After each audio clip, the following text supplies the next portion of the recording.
Welcome! Hi everybody, I'm Ryan Kim, America's best friend.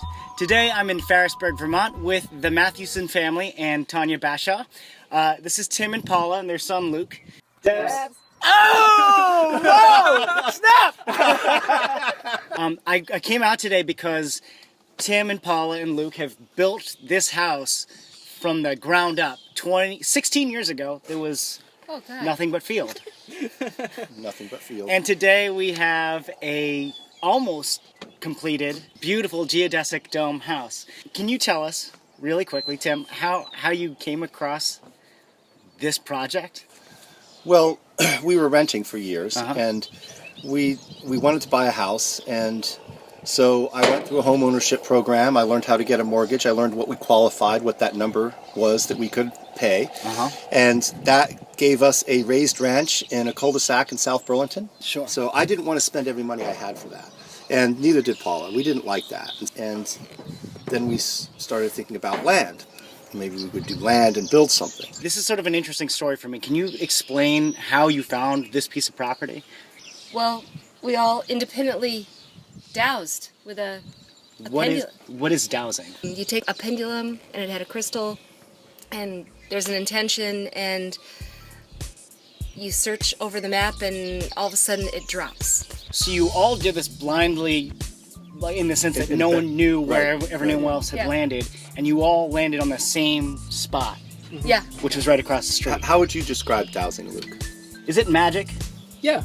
It's magic. Yeah. It sounds kind of voodoo-ish to me. So most people recognize dowsing when someone will take a willow branch and hold it in front of them and it will wiggle and they'll douse for water and they'll find water that way. So this is a very serious and somewhat common practice. Oh, yes. I'm It's sorry. been going on for centuries. Okay. Dowsing. Dowsing, who knew? Who knew? Okay, so you found the property, you guys ended up building the foundation yourself, right? Well, yeah, but to back up a little, we Okay. drove here. There was nothing here. There was nothing for sale. There was nothing at all. And I kept looking at the paper, and then an ad for land came, and we drove here, and the ad for land was here. And we were going to build a kit home, one of these homes that are 6 pieces. They take homes and they build them and they cut them up and then you ship them to that and then you put them back together. Right, fully functional. But they have plumbing in them and pieces. everything. Yeah. And we were going to look at that, and my wife Paula said, well, if we're going to do a kit home, why not do a dome? So I looked into domes and I started researching it because the internet was around, and we found this company. It was in Wisconsin. It was the closest, so it saved on shipping. They had a very can-do attitude, and the owner and the owner's son came out and helped us build it. That was a pretty intense weekend, wasn't it? 2 days. We had to have the deck, the subfloor, and the foundation up, and we 3 put that up after the excavator had dug the hole and spread some gravel down there. So Luke, I moved when I was 10 years old, but you actually helped build the house that you live in now. Yeah, I moved to a field. You moved to a field. You moved out of a house into a field. Yeah, pretty much. And helped build this house. Is that something you were really excited about? It was really exciting. Yeah. Strangely, it wasn't too much of an upheaval. It was just really exciting, and I got to help with little bits like helping hammer things in or doing some basic electrical work, and that was really nice to actually have my hands in. Which the has project. been inspected. Yeah. The 10-year-old did the wiring, but it has been inspected. I was just you did a thinking, great job. you probably didn't let me do anything significant. It just felt that way at the time. So. No, but I mean, you talk about home ownership. I mean, there is nothing that you own more than something that you have created with your own hands, right? The one piece that you don't know is between living in the apartment and living here, our dear friends decided to do a sale on the Atlantic Circle with their family, and we house sat for 1.5 years for them.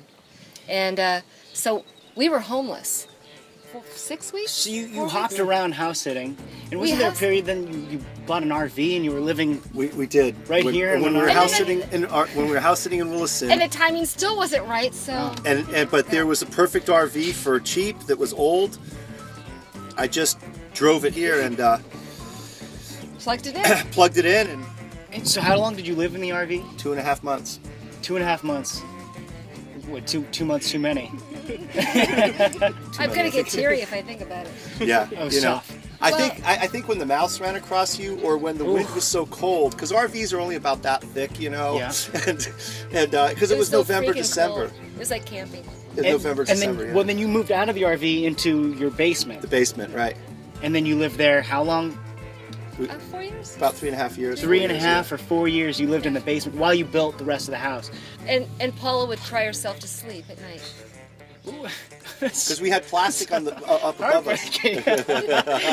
Literally blood, sweat, and That's your tears in idea. this house. Well, we had plastic on the ceiling because water was coming in, and there'd be huge pockets of water above my head.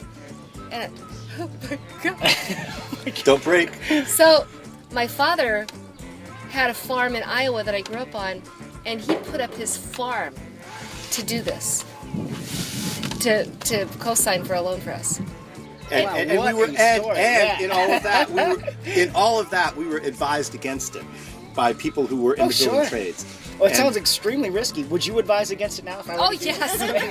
I would say that you have to want it 3 times as much as a normal house, and you have to be willing to pay 3 times as much as a normal house. I And see. if you really honestly do that, then I'd say go ahead. But the good news is you guys are almost done with your house. Oh yeah. Almost. Well, When you look at the history of it, yeah. It's I a lot see. In more the scope done. of a 15-year project. it's a lot you're more at the done tail than end. not done. Yeah. Every man that walks into the dome looks at me and goes, "You got a lot of mudding to do." Yeah, we have a lot of work to Thank do. you. Thank you for letting me know There, that. there is a lot of work to do, but it's Sure. it's not as much work as coming out to it. And the things that are preventing you from doing it, time and money. Time and money. But it's we chip away. We try to make it better every year, and it does get a little bit better. Okay. And in the meantime, we haven't been paying rent, and we've had our own house, and that I think for every homeowner is the dream of having your own place and not having to pay a landlord. And I'd never done any building before. Right. Yeah, So I that did is all something the. So I we learned all the should building. I know. do all the plumbing, all the electric, except for what Lucas helped with, and all the. Yeah, he pretty much did the basement there. So all these things that I've learned, and I don't claim to be really great at them, but at least it's, I've learned it, and so it's been an experience. I want to thank you all so much for having me today. It is an honor to be here. It is such an extraordinary project that you guys have undertaken, and I wish you the best of luck finishing it out. Thank you. But I have this feeling that as soon as you get close to finishing, you guys are going to be like so at loss for what to do with your time. You might take on some other Yeah, let's see what that's insane project. Well, there it is. Mimosas with the Matthewson family at the Ferrisburgh Thunderdome, doing it their own way.